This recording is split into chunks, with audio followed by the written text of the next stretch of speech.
Jeff Parrish is providing now his daughter Amber with more than 10 years since completion of therapy for leukemia.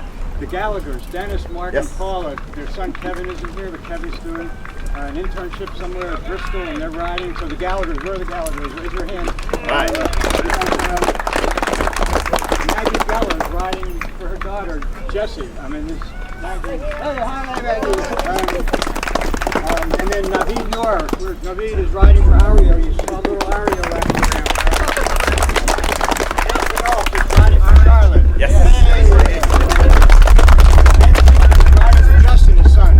He's out there already. Bruce Taylor. Alex. Where's Alex? Harry's riding for Lily. Finish her therapy for leukemia.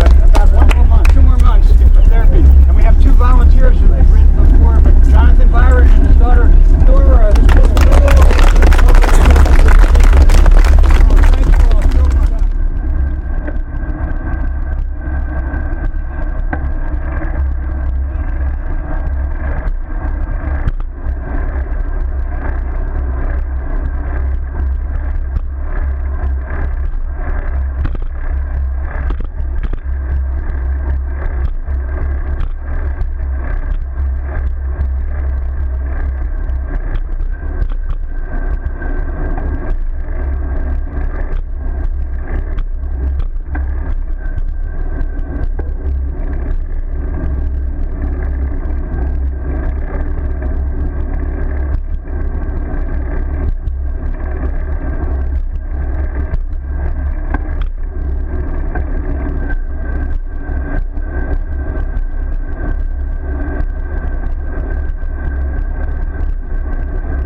Ride in memory of those who have watched their battle with cancer.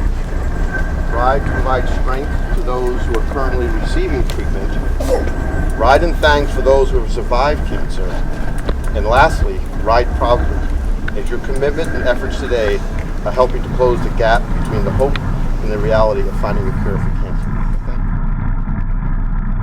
Good morning, and welcome to the 11th edition of the Granite State Quest. On behalf of my friends at MGH, I thank you for joining us for today's ride and helping us support our clinic's many programs for children with cancer. It's been 40 years since I graduated from high school. And at that time, I had lots of hair in my head like my friend Ario over here, and none of my chin. And really very little concept of hardship. I honestly didn't know anything about cancer. Rode my bike everywhere. I was a pretty lucky kid. But during the 40 years that have elapsed since that graduation, much has changed in the care of children and young adults with cancer. Most dramatically, there's been a tremendous improvement in survival, from survival in the range of 40 to 50% to upwards of 80 to 85%, even higher for certain types of leukemia and brain tumors. Some of the most promising changes in the field of oncology have unfolded during the 11-year tenure of this ride, with rapid advancements in our understanding of cancer biology and improvements in both the effectiveness and the safety of the therapies we now routinely offer. Many of these advances reflect global research projects in which we are active participants, but some of the most important improvements in the care we deliver come from very local efforts to enhance and broaden the services we provide. In the past year, we have continued to strengthen our programs for comprehensive long-term follow-up care, a vital part of the effort to ensure that the increasing numbers of survivors are given the best chance to enjoy their lives after chemotherapy is finished and the radiation beam is silenced. There's an improved school liaison program to assure that children and families are granted the educational resources that they need to thrive despite whatever challenges arise during or long after their treatment is completed. We've also just launched new collaborations with our basic science colleagues in the MGH Cancer Center, exploring the complex genetics of brain tumors and bone tumors in the hope that understanding of tumor biology may be translated into much better care and healthier survival.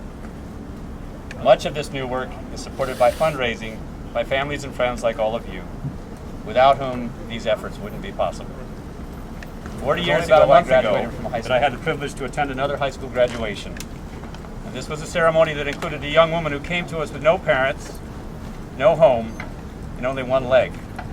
We treated her bone tumor while she lived with an Irish family in South Boston who taught her about Big Papi and nurtured her out of her lonesome sadness. And she learned to walk on a prosthesis that was cobbled together from spare parts by our friends in the physical therapy department at MGH. 2 years after she returned to her home in an impoverished orphanage, she was gathered up by that same family in Southie and brought back to Boston to attend high school close to our hospital. Last month, I watched her walk proudly across the stage to accept her diploma with barely a hitch in her step on her new, much lighter prosthetic leg, escorted by a chorus of shouts that could have come from the sidelines of any soccer field around here. Her smile was much louder than her fans. She's now looking to attend college in the fall, and when I asked her what she planned to do for the summer, she told me that she's going to work at Spalding Rehab Hospital with the victims of the Marathon Day bombing, so that she can help them learn to overcome the sorrow of losing a limb and the fear of facing a life that was so suddenly and horribly changed. Though the hardships that she's endured have been extraordinary, many of the challenges that she's faced are really no different from the struggles that are confronted by all the brave children we see every day in our clinic. Kids who will wrestle with cancer's often burdensome inheritance for a lifetime. She's gotten this far because of the hard work of many people at the hospital, but essentially she's gotten this far because that effort has been joined by the remarkable kindness and generosity of a huge community of friends from backgrounds that are very different from her own. People like all of you want to help kids and families and neighbors with all of the uncertainties of cancer diagnosis and the years of hard work that will follow. So this is a day that we honor the strength of the children and the families that we serve, where we recognize the difficulty of the tasks they face, a day when we show our dedication to supporting them with whatever skills, whatever experience, whatever nurturance we can bring to their aid. This is a day to celebrate the pursuit and the delivery of greater opportunities for these children to survive and to grow strong and independent. A day to celebrate the sweet conspiracy of family and friends to give them every chance to turn around and share their courage and their vitality with others, including the people who care for them.